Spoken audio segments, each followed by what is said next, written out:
வணக்கம். எங்கள் வீட்டுக்கு தினந்தோறுமே மயில் வரும், வந்து சாப்பிட்டுட்டு போவோம். அரிசி வைப்பேன், சாப்பாடு சோறு வச்சேன், நல்லா சாப்பிடுவோம். எல்லாமே சாப்பிட்டு போவோம். காலையிலையும் மாலையிலையும் வரும்.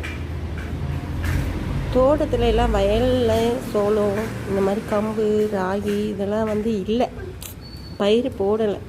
வெறும் பூச்சிகள் தான், அதுக்கு தீனியாக இருக்கா, அது அதுக்கு பத்தலை. அதனால ஊருக்குள்ளார நிறைய மயில் வந்து அவங்க வீட்டில் சாப்பிட்டுட்டு போகும்.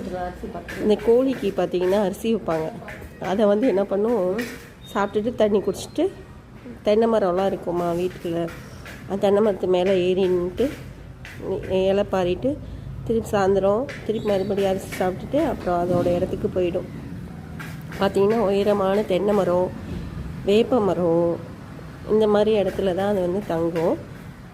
ஒரு குறிப்பிட்ட மயில் தான் நம்ம வீட்டுக்கு எப்பொழுதுமே வரும். எல்லா மயிலும் வராது. ரெகுலராக வந்துட்டு இருக்க மயில் மட்டும்தான் என்ன பண்ணும், அரிசி சாப்பிட்டுட்டு போகும். ஒரு நாளைக்கு வரும். ஒரு சில டைம் பார்த்திங்கன்னா வேறு பக்கம் எங்கேயா அரிசி கிடச்சிச்சின்னா சாப்பிட்டுட்டு போயிடும்.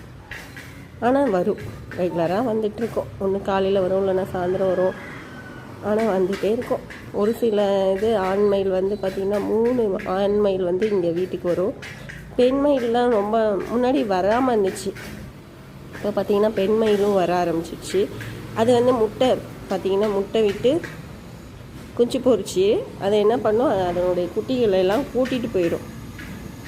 ஆனால் அது முட்டை பொறிக்கிறதும் தெரியாதுங்க, அது கூட்டிகிட்டு போகிறதும் தெரியாது. எப்போ கூட்டிகிட்டு போகுதுன்னு தெரியாது. கூட்டிகிட்டு போயிடும் காட்டுக்குள்ளார, தோட்டங்காட்டுக்குள்ளார கூட்டிகிட்டு போயிடும். எங்கள் ஊருக்கு காடெல்லாம் கிடையாது. ஒரு பெரிய ஏரி ஒன்று இருக்குங்க. அந்த ஏரி பஞ்சப்பட்டி ஏரி. தண்ணி விடுறேன் பல வருஷமாக சொல்லிகிட்டு இருக்காங்க. ஆனால் இன்ன வரைக்கும் தண்ணி விட்டதில்லை. மழையும் எங்களுக்கு பெய்யாதுங்க. நாங்கள் நடு சென்ட்ரா தமிழ்நாட்டில், அதனால் எங்களுக்கு தண்ணியும் வராது. அதாவது மழையும் வராது, அந்த குளத்துக்கு தண்ணியும் வராது. ஏதோ கொஞ்சோண்டு மழை பெஞ்சால் கொஞ்சோண்டு அந்த குளத்து வேலை செஞ்சு அந்த குழி பறித்து வச்சுப்பாங்க. அந்த குழிக்கு தான் தண்ணி ரொம்பவுமே தவிர குளத்துக்கு தண்ணி வராது. அது குளம்னு சொல்லக்கூடாது, ஏரி. அதாவது கரூர் டிஸ்ட்ரிக்டில் அது ஃபஸ்ட்டாக இருக்குது. எங்கள் ஏரி ஃபஸ்ட்டாக இருக்கும். அதனால் எல்லாமே குளத்தை சுற்றி அவ்வளோ மரங்கள் இருந்துச்சு. வேப்ப மரங்கள், புளிய மரம் நிறையா இருந்துச்சுங்க. தண்ணி 10 வருஷமாக மழையே இல்லைங்களா எங்கள் ஊரில். பார்த்திங்கன்னா எல்லாமே காஞ்சி போச்சு. ஸோ அந்த மயிலெலாம் எங்கிட்ட போகிறதுன்னு தெரியல, எங்கிட்ட அடையிறதுன்னு தெரியல. அதுக்கு பாதுகாப்பு இல்லாமல் என்ன பண்ணிடுச்சு, எல்லாம் வீடுகளுக்கு